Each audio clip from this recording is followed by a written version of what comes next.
जिसका खुला हुआ है, ठीक है, आपको आना है, बात करिए, बिल्कुल। जिसे एक थप्पड़ के बाद मेरठ के एसएसपी का वीडियो पूरे उत्तर प्रदेश में वायरल हो रहा है।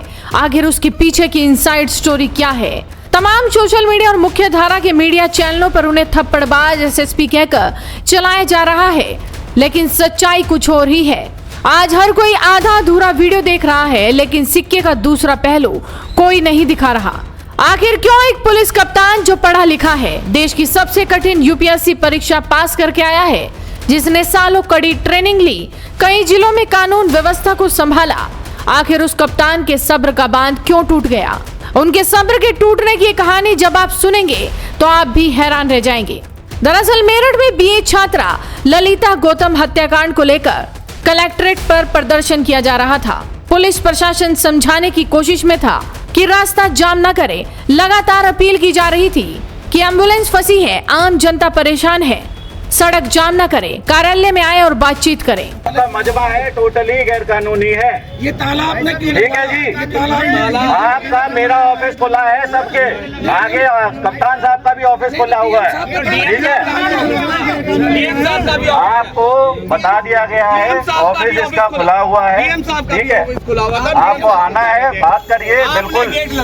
लेकिन दूसरी तरफ प्रदर्शनकारी उनकी एक सुनने को तैयार नहीं थे।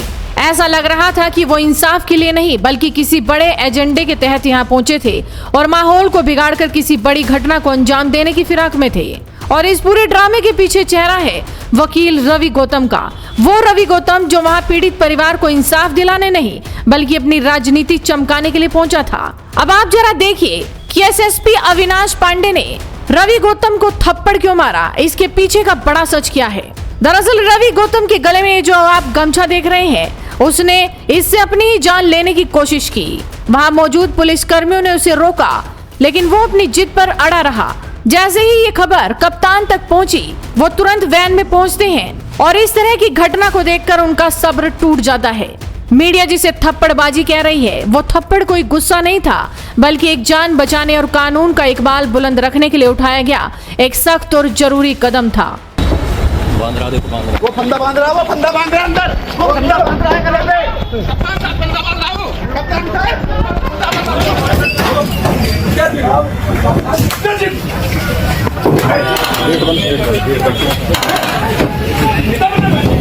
अब आपको बताते हैं कि इस पूरे हंगामे के पीछे की क्रोनोलॉजी क्या है। दरअसल थाना सिविल लाइंस में दर्ज मुकदमे की जांच के दौरान मेरठ पुलिस ने खुलासा किया है कि कमिश्नरी कार्यालय के बाहर हुए इस पूरे बवाल का नेतृत्व वो लोग कर रहे थे जिनका खुद का बैकग्राउंड आपराधिक है। इस प्रदर्शन को वो चेहरे लीड कर रहे थे जिनके खिलाफ पहले से ही कई गंभीर आपराधिक मुकदमे दर्ज हैं।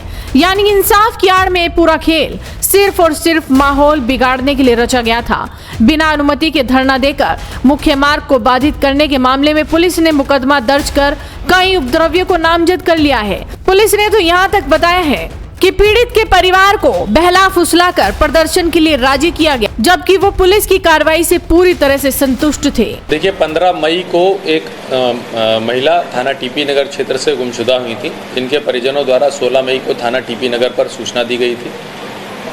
17 मई को इनका शव थाना रोहटा के ग्राम से प्राप्त हुआ था। इनकी तत्काल शिनाख्त की गई थी।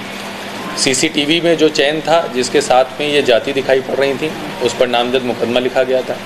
इलेक्ट्रॉनिक इनपुट्स के आधार पर और सीसीटीवी की ट्रेल के आधार पर मुकदमे का सफल अनावरण किया गया था। इसकी विवेचना क्षेत्राधिकारी ब्रह्मपुरी के द्वारा की जा रही थी। इसमें पुलिस की तरफ से ही 2 अन्य नाम सामने आए थे जिन्होंने साक्ष्य मिटाने का कार्य किया था। उन पर भी धाराएं बढ़ाई गई थी और उनके खिलाफ भी आवश्यक विधिक कार्रवाई की गई थी। इसमें लगातार परिवारीजनों से विवेचक की, थाना प्रभारियों की, क्षेत्राधिकारी सिविल लाइन की और अन्य अधिकारियों की वार्ता हो रही थी। इनके द्वारा जो भी बिंदु उठाए गए थे उसका संतोषजनक समाधान किया गया था, परंतु कुछ अराजनीतिक तत्वों द्वारा, कुछ अवैधानिक तत्वों के द्वारा इनको भड़काया जा रहा था। इसको अनावश्यक एक कुत्सित प्रयास किया जा रहा था, इसको एक अलग कलर देने का। उसमें से कुछ लोगों के द्वारा कल ये कहा गया था कि इनके द्वारा एक ज्ञापन दिया जाएगा कमिश्नरी पार्क पर बैठकर, जिसकी लोकतांत्रिक मूल्यों के अनुसार अनुमान्यता दी गई थी। परंतु आज जब ये सभी लोग कमिश्नरी पार्क पर आए तो उसमें से कुछ जो अराजक तत्व थे उनके द्वारा इनको बहला फुसलाकर कलेक्ट्रेट के गेट के सामने रोड पर बिठाकर जाम लगवाया गया। पुलिस अधीक्षक ट्रैफिक, पुलिस अधीक्षक देहात, क्षेत्राधिकारी सिविल लाइन, एडीएम सिटी, क्षेत्राधिकारी ब्रह्मपुरी जो कि इस मामले की विवेचक हैं, सभी लोगों के द्वारा इनको भरसक समझाने का प्रयास किया गया। मैं आपको ये भी बता दूं कि कल जब क्षेत्राधिकारी ब्रह्मपुरी उनके घर गई थी, उनके परिवारीजनों द्वारा ये कहा गया था कि हम विवेचनात्मक कार्रवाई से पूर्णतः संतुष्ट हैं, जिसके वीडियो साक्ष्य हमारे पास मौजूद हैं। परंतु कुछ अराजक तत्व, जिसमें से 5 की पहचान हमारे द्वारा की गई है, जिसमें से एक अन्य जनपद से जिला बदर में बताया जाता है। एक व्यक्ति पर इसमें पूर्व में राष्ट्रीय सुरक्षा अधिनियम के तहत भी कार्रवाई हो चुकी है। एक व्यक्ति के ऊपर नोएडा जनपद में भी मुकदमा है। ऐसे लोग जो जनपद के बाहर से आए हुए थे, जिनका इस मामले से कोई लेना देना नहीं था। कई लोगों से जब ये वार्ता की गई तो उनको ये भी नहीं पता था कि प्रकरण क्या है। इसमें एक व्यक्ति जिसका नाम दिग्विजय सिंह भाटी बताया जा रहा है, उसके बारे में आपराधिक रिकॉर्ड हम लोग खोज रहे हैं। ये अमरोहा जनपद से जिला बदर बताया जा रहा है। इसके द्वारा लोगों को भड़काया गया।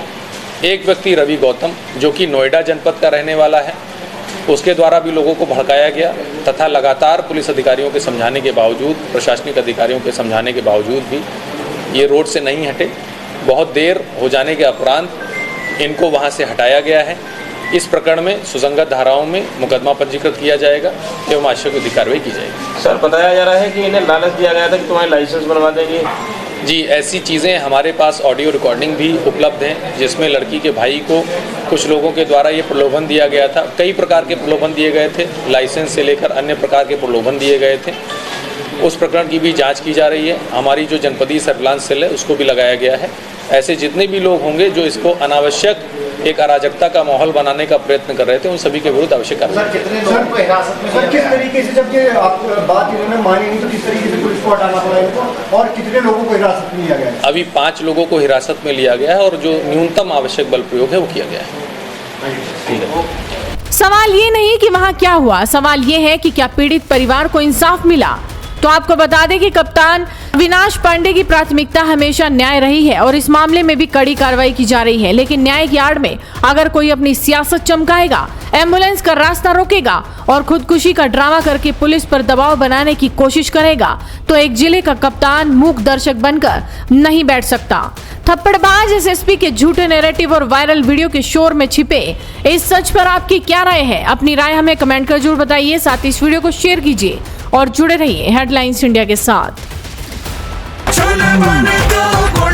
गोल्डी छोले मसाले, जहाँ जाएं रिश्ते बनाएं। गोल्डी लाए हैं फ्रेश लॉक टेक्नोलॉजी, जो रखे मसालों को हर समय फ्रेश।